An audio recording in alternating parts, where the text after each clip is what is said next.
तो राधे राधे आप सभी को। आज जानते हैं छोटी सी कथा जगन्नाथपुरी से संबंधित श्री जगन्नाथ जी की और उनकी सबसे प्यारी भक्त कर्माबाई की। तो राधे राधे दोस्तों, शुरू करते हैं इस वीडियो में। तो कहा जाता है कि जब पहले पहले जगन्नाथ जी का मंदिर का शुभारंभ हुआ था तो एक कर्माबाई नाम की छोटी सी कन्या थी। वो प्रतिदिन जगन्नाथ जी के लिए खिचड़ी बनाकर ले जाया करती थी। अब उनका पूरा जीवन ऐसे ही करते करते बीता गया। अब कर्माबाई बड़ी हो गई, उनका विवाह हो गया। अब कर्माबाई का ये नित्य प्रतिदिन कार्य था कि वो खिचड़ी बना के जगन्नाथ जी में प्रसाद चढ़ाया करती थी।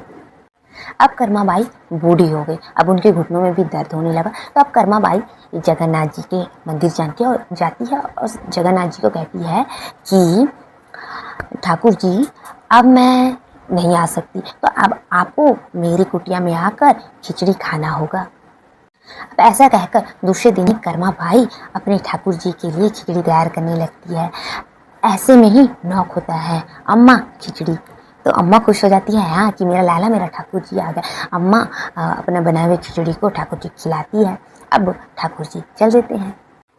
अब यह कृत्य प्रतिदिन होने लगा कि छोटे से बालक के रूप में जगन्नाथ जी नौक करके आते, अम्मा खिचड़ी।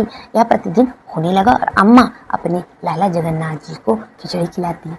अब एक दिन हुआ क्या कि जगन्नाथ जी के टेम्पल में पुजारी थे। वो कर्माबाई को हमेशा से देखते आ रहे थे कि वो खिचड़ी लेकर आती थी और वही प्रसाद जगन्नाथ जी को चढ़ाया जाता था।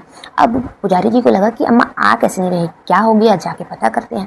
तो पंडित जी अम्मा की कुटिया में गए, बोले अम्मा कैसे, तबीयत ठीक, आप कैसे नहीं आ रहे हो भोग लगाने जगन्नाथ जी को। तो अम्मा कहती, हाँ लाला खुद मेरे यहाँ आते हैं खिचड़ी खाने के लिए।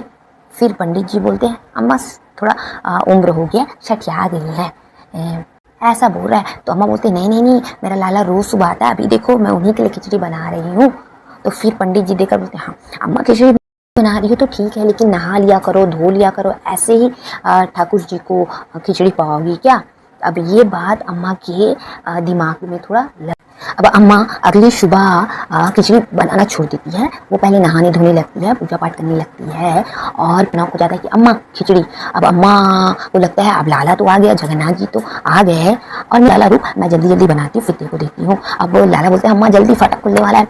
तो फिर अम्मा जल्दी जल्दी बनाती है, घर में परोसती है, लाला एकदम जल्दी जल्दी खाते हैं। अम्मा बोलती है बेटा धीरे धीरे गर्म है। लाला एकदम जल्दी जल्दी खा के तुरंत चले जाते हैं। से पंडित जी जगन्नाथ जी का कपाट खोलते हैं, देखते हैं कि उनके मुख के पास खिचड़ी लगी हुई है।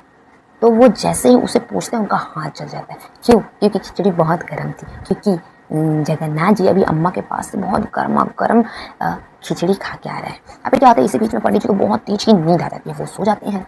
अब सपने में पंडित जी को जगन्नाथ जी कहते हैं कि तूने अम्मा के दिमाग में क्या डाल दिया कि नहा धो के साफ सुथरा खिचड़ी बनाया करो, और आज मुझे उसी के चक्कर में लेट हो गया और आज तुझे हाथ में लगी ना। अब सोच, मैंने गर्मा गर्म खिचड़ी खाई होगी तो मेरा मुंह कितना जला होगा। ये सुनकर पंडित जी एकदम रोने लगते हैं और कान्हा जी कहते हैं कि अम्मा का मुझे ये नहाना धोना साफ सफाई इसकी कोई जरूरत नहीं, अम्मा का मुझे भाव पसंद है और अम्मा जिस भाव से मुझे खिचड़ी खिलाती है मुझे बहुत अच्छा है।